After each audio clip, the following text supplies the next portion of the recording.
Man, it's 4:30 in the morning right now, bro.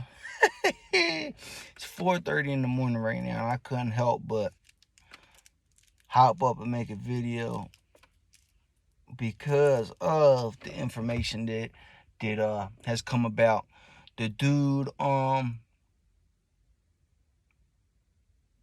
Shy Dukes, who did 30 years in prison. It's a big name back in the day.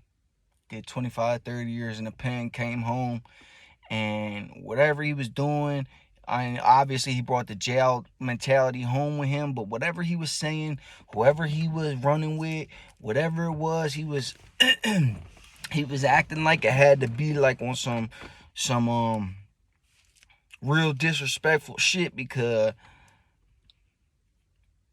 he's dead. They killed him. They jumped him like a month ago, 2 months ago. They jumped him at the Barclays Center and really did a number on him. Like, when you watch the video, you damn near want to jump through the screen because you feel bad for him. You want to jump through the screen because you feel bad for him. You want to help him. Like, that's how bad he was getting the beats. And then he would always stress. Shout out to Hassan Campbell too, man, because I'm in the middle of a 2.5 hour video he just uploaded 4 hours ago. He uploaded one like 4 hours ago, and then he uploaded one like 2 hours ago, videos, and they're fire, dog. Check them out. Like, Hassan, I fuck with you, son. Shout out Hassan Campbell, man, and to the big BX, man. Shout out BX, the borough, New York. I'm right here with y'all, dog. I'm right here in Jersey. Excuse me, South Jersey. Right here, outside of Camden. 10 minutes from Philly, 15 minutes from Philly. About an hour from New York, hour and a half, maybe 2 hours, hour and a half to New York, maybe. No traffic, hour and a half. Shout out Hassan Campbell. But he made a couple videos that he uploaded, that just got uploaded right now, a couple hours ago, and I would check them out. I'd strongly consider checking them out. So Shy Dukes, he's been home for a little bit. He got jumped at the Barclays Center when he first came home, and now he's been home for, obviously a little longer since the jumping has happened. It's been a little bit since then, and he was found in the back of a crashed car, shot execution style in the back of the noggin. And he always stressed, again, shout out Hassan Campbell, Shy Dukes always stressed, ain't no one ever sitting behind me, especially in a car. You ain't sitting behind me at a table. My back needs to be to a wall. You damn sure ain't sitting behind me in a car.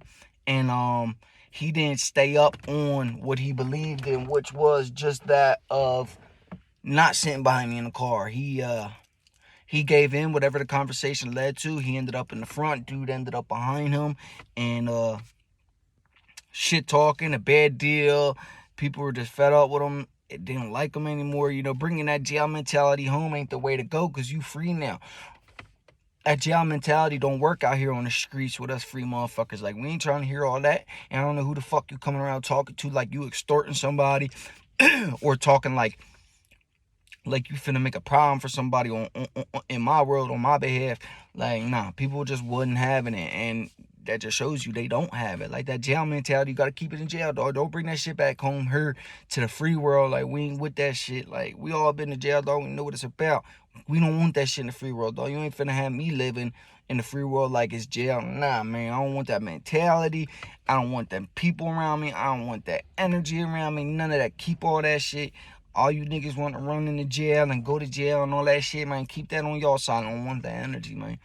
But yeah, he ended up sitting in front of someone, whether he was popping shit or people just didn't like him to the craziest extent no more, or drug deal going bad, whatever it was.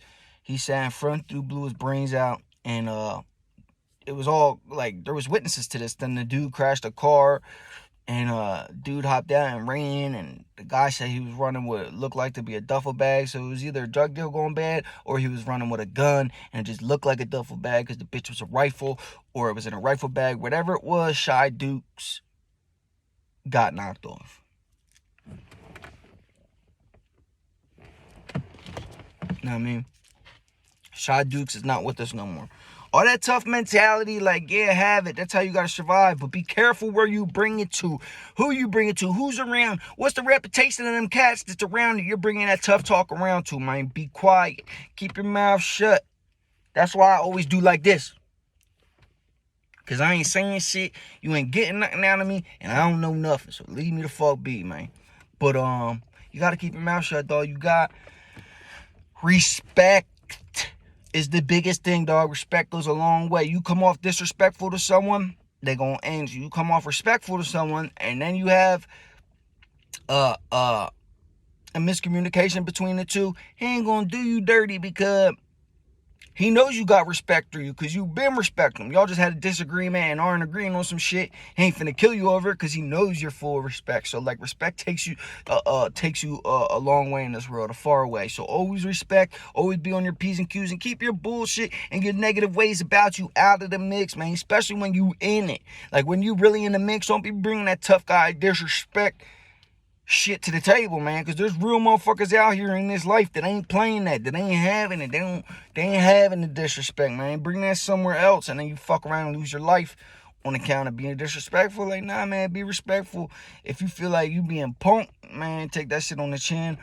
See what your surroundings is like and take it on the chin, or see what your surroundings is like and go in. Whichever one you go with, you gotta be respectful, dog. You know, Hassan is talking a lot of sense, bro. As he always does. Every time Hassan speaks, he speaks sense. But it's like creepy sense. Now he's like talking about, he's playing clips back from Nuri saying like these doors, you know, once you get to a certain richness, like once you get rich enough, there's certain doors that open and you can have the opportunity to walk in them doors. Not meaning like once you hit a certain point of superstardom and reach a certain amount of money, now, all that money we freely gave to you, all this superstardom that we gave to you, now we got to sacrifice. Now, you know, in order to get that superstardom, you got to agree to sacrifice somebody here in the future. You know what I mean? Family, loved ones. Not realizing when they sign this contract and they talking about sacrificing, oh, you're going to have to help us the way we helping you here in the future. They don't be paying attention to it. Most of the time that sacrifice be them, dog.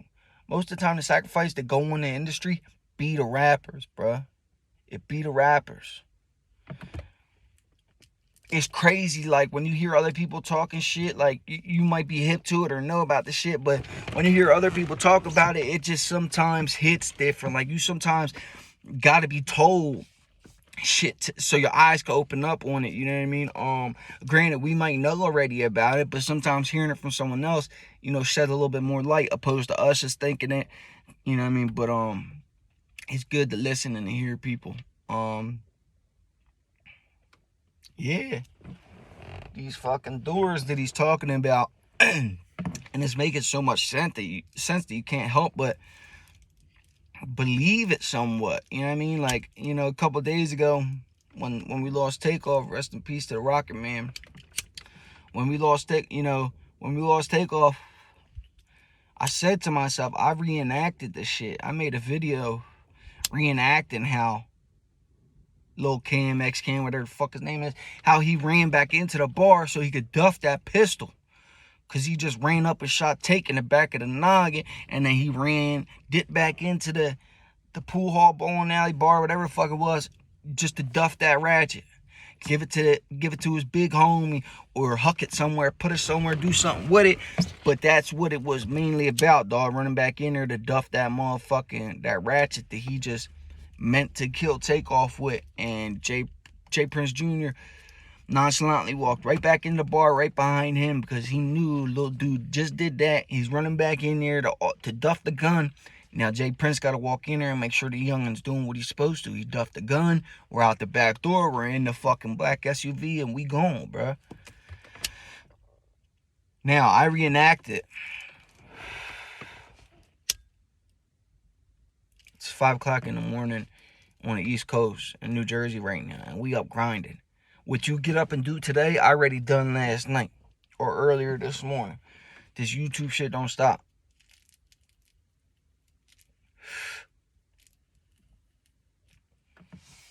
This YouTube shit don't stop. You gotta go. You gotta go, go, go, go, go. You gotta go, bro. You can't sit still. You gotta go, go, go. But So I reenacted how we seen dudes sneak up and hit Offset and then run back into the bar. I reenacted like his little walkthrough, 1, 2, 3. And today, this was like 3 days ago, and still today they're talking about it as the way I was 2 days ago. Like I said, he snuck up and shot Take in the back of the head. Now it's coming to fruition. That is what really happened. I said how he scurried back into the bar, made a video about it. And then we see that in the tape. Like I've been seeing that. That's how I said it in the beginning. But like everything that's being said now, I had said, man. And I didn't want to be like, oh, I really said that. But it's just weird that I already thought this shit and said it to myself. And here it is coming to fruition. But Quavo's getting into it. Quavo's getting into it with them dudes like we all see. And the camera kind of ducks down once you hear that dude go, like you hear someone go, like they threw a punch, like you hear somebody do that.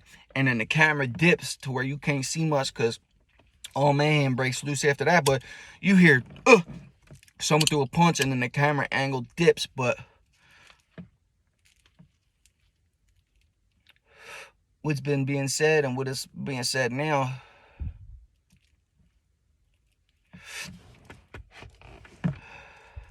is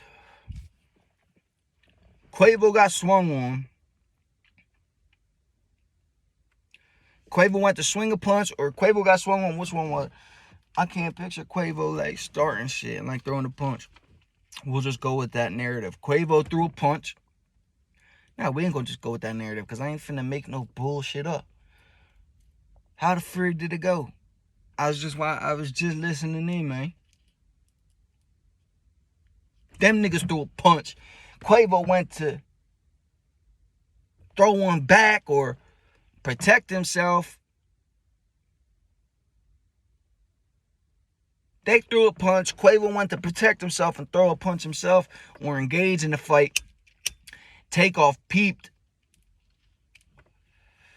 Quavo getting into it and started to walk towards Quavo. Break it up, help, whatever it is. And then you see this little scumbag, little Cam fucking sneak up right behind Quavo as Quavo, or sneaks up right behind Offset as Offset's walking towards Quavo because he sees him getting into it. Quavo's getting into it. Offset spins off and walks towards Quavo.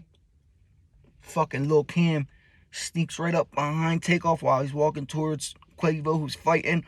Bow! Puts one in the back of his noggin. Used them as a shield. When people started, boom, shot him in the noggin. Niggas started busting back, and he was like using Takeoff. That's how Takeoff got hit a couple more times.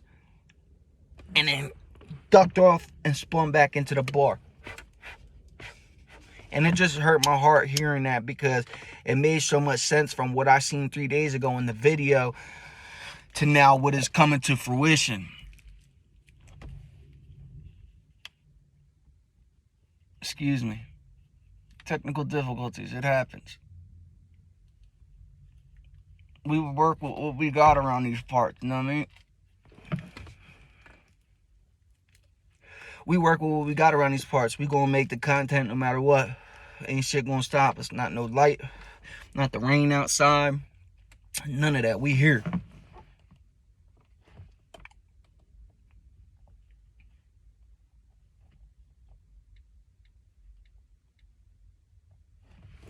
But it just hurt my heart hearing it go down like that because that's what I thought happened after I watched the videos when it first happened. But now hearing like it don't make sense, and what we seen and put together is really what it was. Man, it hurts my heart. And then he's, Hassan, shout out to you again, Hassan. He stating all this and it making sense and saying, damn, I was thinking this shit when it happened 3 days ago. And then he segues from that back into the doors that Nori was talking about. These doors that exist, bro, to sacrifice shit. He said Quavo knew that night when they were at the car before going that it was going to be a sacrifice. Offset knew that he was getting sacrificed that night. Cardi B knew he was getting sacrificed that night, and then said, why do you think they've been so quiet for? because they all knew that shit was gonna go down. And you know the craziest thing, like I seen today, like the funeral pictures and like pictures of Offset and Cardi, and I said to myself, like, why they look like so, I seen a video first thing this morning, like why they look so like quiet and like something's up or something. And then I'm like, nah, they're grieving. Like they just took a loss and nobody expected. Like that's why they're quiet and all in their feels. Obviously they're grieving. But then I was like, I don't know, dog. I ain't with the conspiracy theories. Like we know UFOs are real after all the years of saying that it was conspiracy and fake. Like I highly believe, after thinking about it the other day that it happened, and now Hassan shedding light on, you know, sacrifices, I highly believe that when you make a certain point of money and reach a certain point of superstardom, people do get their payback through sacrifices on your family, but most of the time it be the rappers. Kamak Performance, y'all. Thanks for tuning in. Shout out Hassan Campbell. 5 o'clock.